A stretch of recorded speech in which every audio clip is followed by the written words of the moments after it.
Apocalypse 14, 1, 3 nous parle des 144 000 personnes qui, avec l'agneau, se tiendront sur la montagne de Sion. Ils seront les prémices pour Dieu et l'agneau.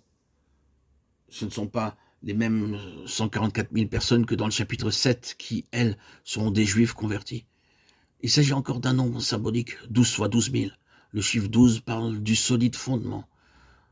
Cela représente un certain nombre de vainqueurs qui ont grandi sur le terrain d'un fondement solide. Nous devons considérer les faits suivants. Ils ne sont pas souillés avec des femmes. Ils ne sont pas vaincus par la convoitise.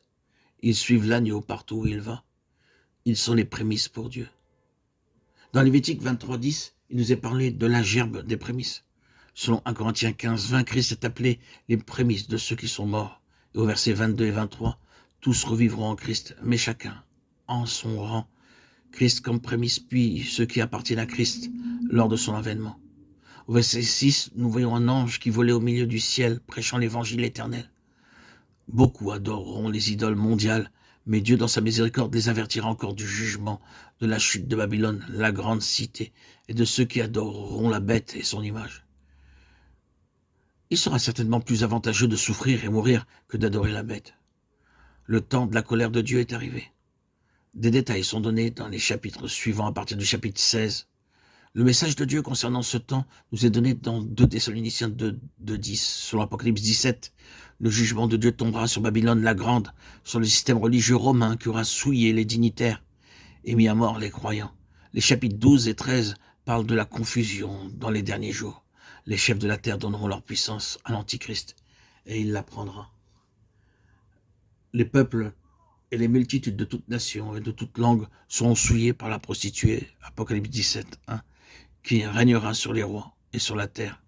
Selon Apocalypse 18, 4, une dernière possibilité sera donnée.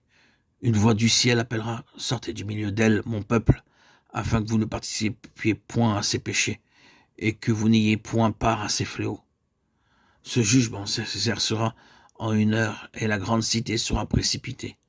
Par elle, les nations furent séduites et chez elles fut trouvé le sang des prophètes des saints et de tous ceux qui ont été immolés sur la terre.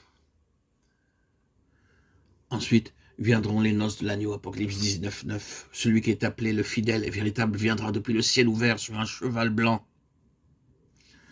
Ce qui était le ciel, la terre passeront, Apocalypse 21, 1.